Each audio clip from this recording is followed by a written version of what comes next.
Welcome to our channel learn and grow. आज का जो हमारा टॉपिक है वो है ट्रांजिशन एलिमेंट, जिसमें हम ग्रुप 7, 8, 9, 10 को डिस्कस करेंगे।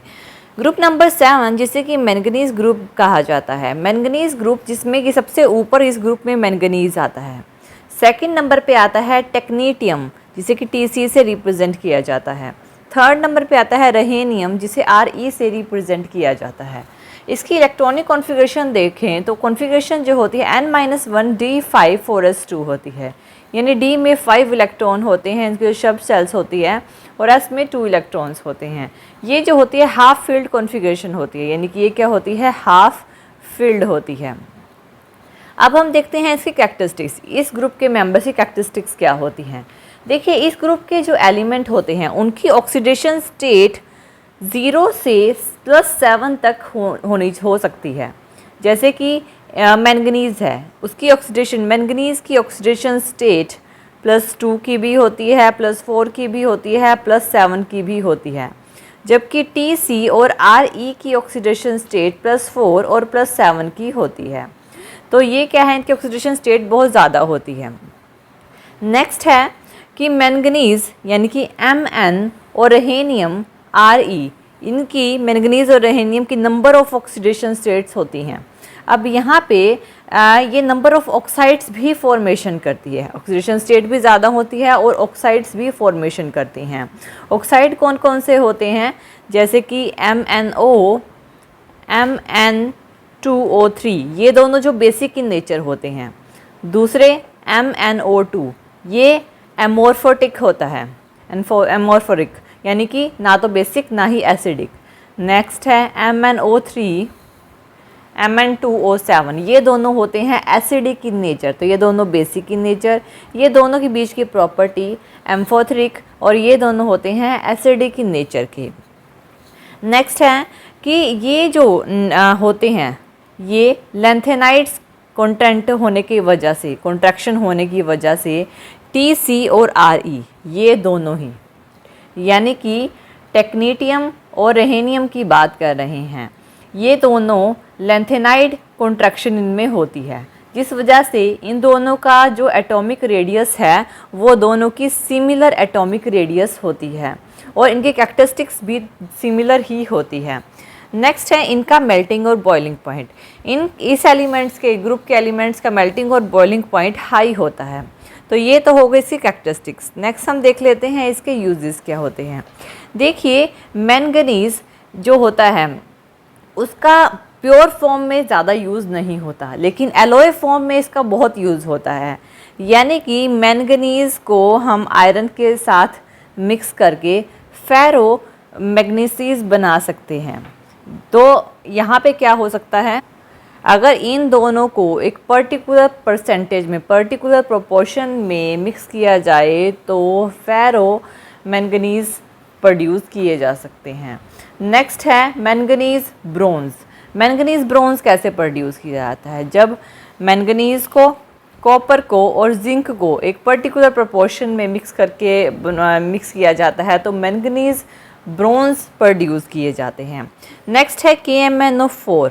KMnO4 जो होता है बहुत इम्पोर्टेंट है, इसका यूज़ मैंगनीज़ को प्रोड्यूस करने के लिए किया जाता है। MnO2, इसका यूज़ एज कैटलिस्ट किया जाता है जो कि रिएक्शन को फास्ट करता है। नेक्स्ट है रहेनियम। इसका यूज़ जो इलेक्ट्रॉनिक फिलामेंट्स होते हैं, जो हाई टेम्परेचर के थर्मोकपल होते हैं और फ्लैश बल्ब्स होते हैं, उन्हें बनाने के लिए किया जाता है। तो ये जो है इनके यूजेस हैं। तो ये ग्रुप नंबर 7 की बात हो गई। अब हम ग्रुप नंबर 8, 9 और 10 देख लेते हैं। देखिए, अब हम चलते हैं ग्रुप नंबर 8, 9 और 10 के ऊपर। ये तीनों ग्रुप की डिस्कशन इकट्ठे करेंगे। ऐसा क्यों? क्योंकि इनकी जो प्रॉपर्टी होती है ना, नियर अबाउट इक्वल होती है। ये जो एलिमेंट्स होते हैं ये, इनको फेरस मेटल बोला जाता है। फेरस मेटल इन्हें बोला जाता है। अब देखिए, जो एलिमेंट्स होते हैं, जो ये वाले जो ग्रुप 8 के एलिमेंट होंगे, ग्रुप 8 के एलिमेंट Fe यानी कि iron, ruthenium Ru, next OS, osmium, ये तीनों फेरस मेटल होते हैं। इसके अलावा ग्रुप नंबर 9 और 10 इनको प्लेटिनम मेटल्स बोला जाता है। सब 9 में कोबाल्ट, नेक्स्ट है रोहोडियम, इरिडियम होता है। 10th में निकिल, पैलेडियम और प्लेटिनम होता है। तो ये 8th, 9th और 10th ग्रुप के एलिमेंट्स हैं। अब इनकी कैरेक्टरिस्टिक्स हम देख लेते हैं। अब देखिए, अब इनके कैरेक्टरिस्टिक्स पर चलते हैं। तो फर्स्ट कैरेक्टरिस्टिक्स ये हैं कि आयरन और जो कोबाल्ट, यानी कि ये 8 का आयरन और कोबाल्ट, ये दोनों, इन दोनों की बात हो रही है। 8th और 9th ग्रुप के पहले पहले एलिमेंट, ये इनकी ऑक्सीडेशन स्टेट +2 भी हो सकती है, +3 भी हो सकती है ये। और जबकि जो निकिल की बात करें, ग्रुप 10 का निकिल, ग्रुप 10 की बात करें, निकिल की ऑक्सीडेशन स्टेट जो होती है वो +2 की ही होती है, जबकि कोबाल्ट और आयरन की +2 और +3 दोनों की हो सकती है। ये जो एलिमेंट्स होते हैं इनका हाई मेल्टिंग और बॉइलिंग पॉइंट होता है। और थर्ड कैरेक्टरिस्टिक्स हैं कि ये जो 3 एलिमेंट्स हैं, यानी कि आयरन, कोबाल्ट और निकिल, ये तीनों फेरोमैग्नेटिक नेचर के होते हैं। फोर्थ कैरेक्टरिस्टिक्स, कोबाल्ट और निकिल, यानी ग्रुप नंबर 9 का एलिमेंट, ग्रुप नंबर 10 का एलिमेंट, कोबाल्ट और निकिल, ये क्या होता है कि एयर के साथ ऑर्डिनरी कंडीशन में कोई रिएक्शन नहीं करता, जब दोनों ही कोई रिएक्शन नहीं करते। लेकिन जो आयरन होता है ना, Fe, ये एयर के साथ ऑर्डिनरी कंडीशन में रिएक्ट करता है, और रिएक्ट करके आयरन पे क्या लग जाता है, वो रस्ट हो जाता है, इन पे जंग लग जाता है, रस्टिंग हो जाती है। तो इनमें क्या है, आयरन इफेक्टेड होता है ऑर्डिनरी कंडीशन में, लेकिन कोबाल्ट और निकिल पे कोई फ़र्क नहीं पड़ता है। नेक्स्ट है कि ये जो एलिमेंट्स होते हैं ये dilute H2SO4, dilute NHO3 and concentrated HNO3 के साथ जो रिएक्ट करके पैसिव कंपाउंड बनाते हैं। नेक्स्ट है कि ये जो तीनों एलिमेंट्स हैं, यानी कि आयरन, ये वाले इस पूरे इसकी आयरन, कोबाल्ट और निकिल की तीनों की बात हो रही है, ये सारे जो होते हैं कार्बन मोनोऑक्साइड के साथ कंबाइन हो जाते हैं, और कार्बन मोनोऑक्साइड के साथ कंबाइन होके एक वोलाटाइल कार्बोनाइल्स बनाते हैं। नेक्स्ट है 7th कैरेक्टरिस्टिक्स, जो निकिल है वो कॉम्प्लेक्स फॉर्मेशन करता है, उसका जो कोऑर्डिनेशन नंबर होता है 4 और 6 का होता है। और अगर हम आयरन और कोबाल्ट की बात करें, ये भी कॉम्प्लेक्स फॉर्मेशन करते हैं, इनका कोऑर्डिनेशन नंबर 6 का होता है, सिर्फ 6 ही होता है। नेक्स्ट है, नेक्स्ट प्रॉपर्टी कि ये जो होते हैं कलर्ड कंपाउंड होते हैं, जो फेरस कंपाउंड होते हैं, यानी कि ये वाले जो फेरस कंपाउंड होते हैं ग्रीनिश फेरिक कंपाउंड होते हैं, और येलो और ग्रीनिश थोड़ी कलर में फेरिक कंपाउंड्स, और थोड़े येलोइश भी होते हैं। और जो निकिल कंपाउंड्स होते हैं वो ग्रीन होते हैं, और जो कोबाल्ट, ये कोबाल्ट कंपाउंड होते हैं, ये पिंक कलर में होते हैं। अब हम इसके यूजेस देख लेते हैं। अब हम करते हैं इनके यूजेस। देखिए, सबसे पहले फेरस मेटल्स, यानी कि ग्रुप नंबर 8, जो फेरस मेटल्स होते हैं, ये जो मेटल्स होते हैं ये कैटलिस्ट की तरह रिएक्ट करते हैं, एज अ कैटलिस्ट ये रिएक्ट करते हैं, और इसमें हम एडिशन करते हैं, हम हाइड्रोजन को भी ऐड कर सकते हैं।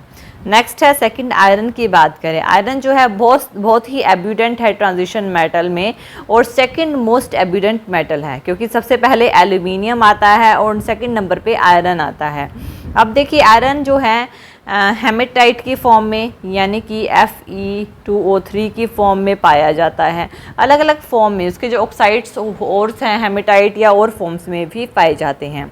नेक्स्ट है, अगर हम कैरेक्टरिस्टिक्स देखें प्लेटिनम मेटल्स की, तो प्लेटिनम मेटल्स जो होते हैं इनकी बहुत सारी यानी कि show large number of oxidation states को ये रिप्रेजेंट करता है। इनकी ऑक्सीडेशन स्टेट +8 तक हो सकती है। अब रहोनियम और ओस्मियम के ऑक्साइड्स जो होते हैं ये +8 की ऑक्सीडेशन स्टेट को भी रिप्रेजेंट करते हैं। अब देखिए, ये जो सारे मेटल्स होते हैं, जो प्लेटिनम मेटल्स होते हैं, ये कॉम्प्लेक्स फॉर्मेशन करते हैं, कॉम्प्लेक्स बनाते हैं। और नेक्स्ट है कि ये थोड़े कम एब्यूडेंट होते हैं, फेरस मेटल के कंपैरिजन में थोड़े कम एब्यूडेंट होते हैं। और जो प्लेटिनम मेटल्स हैं इनका यूज़ कहाँ किया जाता है, इनका यूज़ एज अ कैटलिस्ट किया जाता है इंडस्ट्रीज़ में, इंडस्ट्रीज़ में इसका यूज़ किया जाता है। तो इस तरह से हम अपने 7, 8, 9, 10 ग्रुप के एलिमेंट्स को रिप्रेजेंट करते हैं। तो थैंक यू ये वीडियो देखने के लिए, और ज़्यादा अपडेटिंग वीडियोस के लिए आप हमारे चैनल लर्न एंड ग्रो पे हम सब्सक्राइब कर सकते हैं। Thank you.